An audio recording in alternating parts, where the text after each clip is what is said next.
Riley, you want to go bye-bye? You want to go bye-bye? Okay, let's go. Let's go. Come on. All right, let's go. Get in the new car. What a good boy. What a good boy. Let me put a towel down. Riley, right. Don't drink my protein drink. Hey, are you ready to go on our first adventure in Sky? Okay, here we go. Hi guys, we are all hitched up, ready to go. First time traveling with, I'm gonna call her Heidi Sky because the trailer's name is Heidi and my new vehicle's name is Sky, and we are going on our first camping trip all together.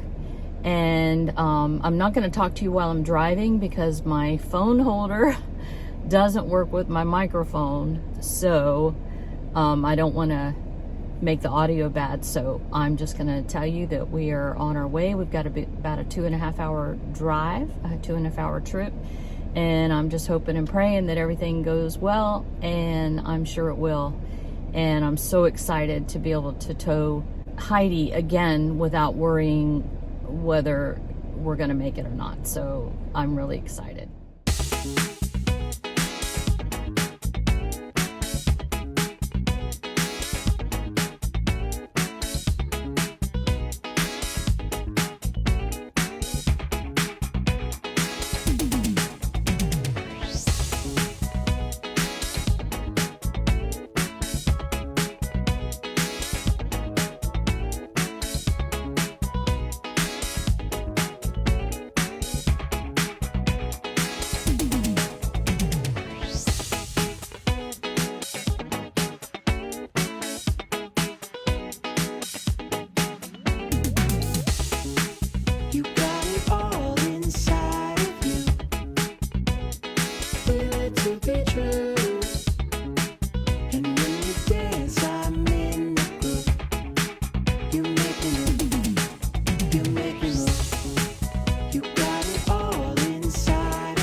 Good morning, friends. We just woke up, me and Riley just woke up from spending a night at Eastbank Campground in Bainbridge, near Bainbridge, Georgia. My friend Colleen booked this site and asked us to join her, and we were actually supposed to come for 2 nights, but because of stuff that happened at home, I didn't get to come till last night, and but it was the first time that I pulled the trailer with my new Ford Explorer, and I learned a couple things. First of all, has way more power. I mean, as far as pulling it goes, it was amazing. It didn't feel like, almost felt like I wasn't towing anything at all. However, Kenny loaded the trailer for me the night before, and he did tell me in the morning. He said, "Hey, I just want you to know that," well, I would have seen it, but the trailer front was a lot higher than the back. It wasn't level. And when I first was building my cargo trailer 2 years ago, one of the first things that I thought that I wanted to do after watching YouTube videos about other people that did it was, I think it's called flipping the leaf springs to basically make the trailer ride higher. And because I ended up pulling it with the Town and Country, which is low, a low rider, that would have made it uneven the other way. So we never did that, and it rode pretty evenly, and I never really had a lot of trouble with it swaying when you're driving. Well, this time, because the front was higher, it swayed horribly. It was so dangerous. I had to really go slow. The good thing about the strength of the Explorer is I'm like, oh, I need to go slower. So I did use the cruise a little bit because it's so much more powerful pulling it that it was just, I didn't feel like, oh, I'm pulling a trailer like I did before. But anyway, I told Kenny, I called him and I told him, I said, it's very swayy. And he goes, well, I'll look into it. And then he looked into it and found out that it's very dangerous for your front to be. He didn't believe me when I told him it was swaying. But when he looked it up, people said, yeah, it causes more swaying and it's a dangerous situation. So he now is inclined to lift the leaf springs like I was wanting to. So we don't know how to do that, but we're going to do that. And also, he actually had to build a little piece to make our hitch a little bit higher when we were towing it last year to Michigan. So the first thing he's going to do is take that out. And luckily, Colleen was here with me because I had a heck of a time unhitching the ball from the hitch. I had to jump on also I had to stop because he had it switched to a 7-pin or something, and that wasn't working, and so my electric hitch wasn't working. Well, also I found out the minute I got on the road that my blinkers weren't working. We tested them at home and they worked, but on the road they didn't work. So I had to stop and undo the 7-pin, put the 4-pin in just so I could have blinkers. And so when we got here, we had to do this because the electric hitch wasn't working and the ball was a little stuck. And I was jumping on the SUV, and Colleen was helping me, and finally we got it unhitched. But even now, I leveled the trailer as much as I could level, and I'm still a little sloped. The nose is higher. But I had something cute happen on the way yesterday when I stopped to change the pitch, the thingy, so that the blinker would work. I had to go to the bathroom, and I went to a truck stop across the street that had a space big enough for me to park, and I left Riley in the car, so I just ran in to use the bathroom and ran out. And when I was running back out of the truck stop, a pickup truck with two guys had pulled out in front of me, and I kind of had to like go around them to, haul butt to my trailer. And so I'm walking to my trailer, and the guy in the passenger seat kind of stood up on his, like he wasn't on the ground. He opened his door, but he was like up, standing on the side piece of the truck.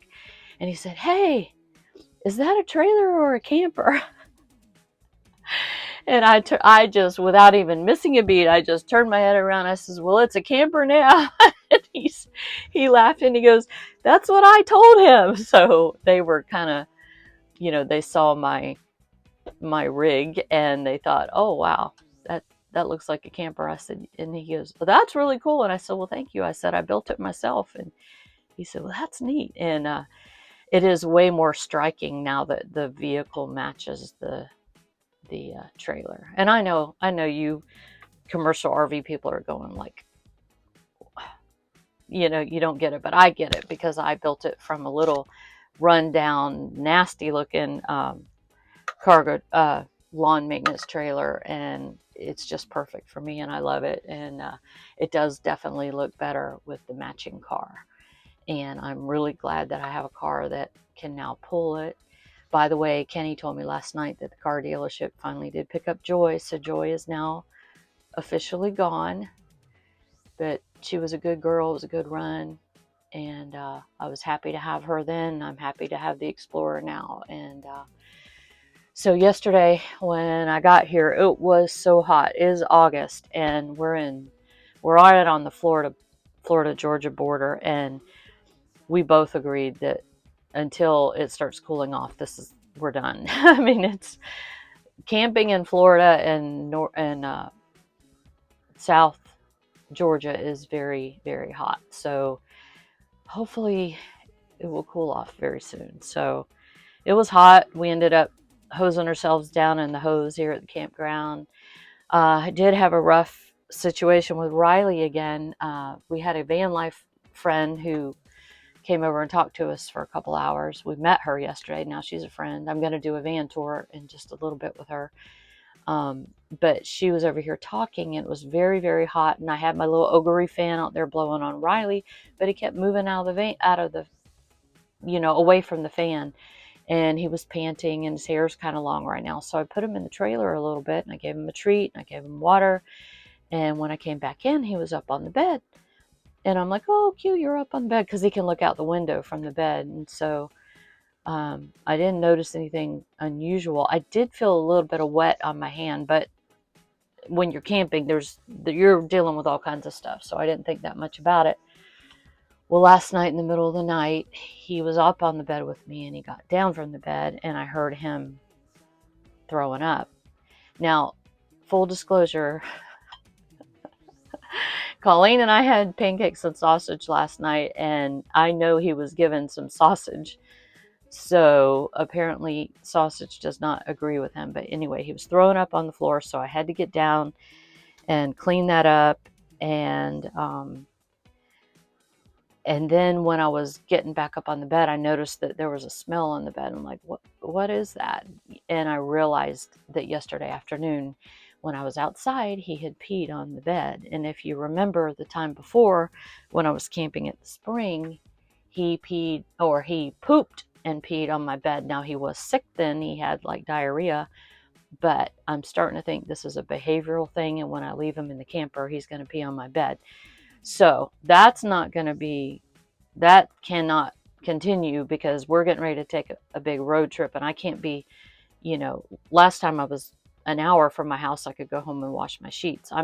We're not putting up with this. Luckily, I have a waterproof mattress pad. When you're a mom of a lot of kids, you only use waterproof mattress pads because you learn your lesson. But anyway, I don't know what I'm going to do about that. If you have any, I don't know. He's such a good boy. He never is like vindictive like that. So I hope this isn't this is a planned thing because he never has accidents at home. He has a bladder like a steel trap, and he will hold it and hold it and hold it.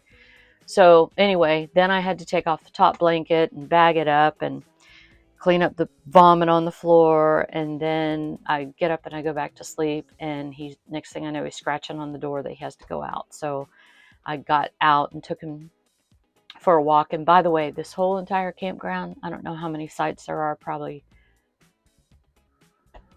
maybe 100, 60-ish to 100. There's only 3 campers in this whole place. Me and Colleen were at one site, the van lady across the street is another site, and way over there is a motorhome in section C. So I guess everybody else they're like, it's August, we're not camping. So they're smarter than some of us. But anyway, so I got out and walked him, and when I walked him, he threw up a little bit more. So, and I normally don't give him people food. He's pretty much and we give him really, really expensive dog food. So, no more treats for Riley. But anyway, now I got to go home, strip the whole bed, wash the comforter, which I just bought this comforter, and it's not tightly woven. It like shouldn't be washed very often, because then your fiber fill ends up all lumpy and in in the wrong places. So I got to go wash all my bedding after a one-night camping trip. And but it's really hot again, and as soon as my neighbor gets up, I'm going to do a tour of her van. And she travels with a bird. It's going to be really neat. It's one of those birds that is going to outlive her. And that's how we saw her. We saw her bird out hanging outside. But it was a good, nice trip. I mean, I watched the sunset again, and there's just something about a sunset. It just resets you. So it was very relaxing until the Riley peeing on my bed thing. And yeah, so Colleen had to leave. She had to work, so she's gone. And I've got to back up the trailer myself. And I haven't seen how well this backup camera, what a good view you have from the hitch. But when I pulled forward, and I had to unhook because I was so uneven. So when I pulled forward, I pulled pretty much just straight, like 3 feet. So hopefully I can get it lined up and get it back on. If not, I guess I'll be living here. But we will see. But it was a good night away, and now I got to get back home and get to work. But I just wanted to share coffee time with you guys and let you know that for the most part, the new tow vehicle, the Ford Explorer Sky, is pulling the trailer really well. We just have to level out the trailer so we don't have that sway issue. And then I'm also going to look into sway bars. It's only a 6x12 with a 2-foot V-nose. A lot of people told me they didn't think I'd need them, but I'd much rather be safe than sorry, because my arms are sore today because I was like having to, really work hard at keeping from swaying. So anyway, that's what's going on. There's a little bit more tweaking to do, but there usually is. So I hope you have a great day, and thanks for joining me. Like and subscribe if you haven't. I really appreciate it, and it helps the channel. Talk to you later. Bye.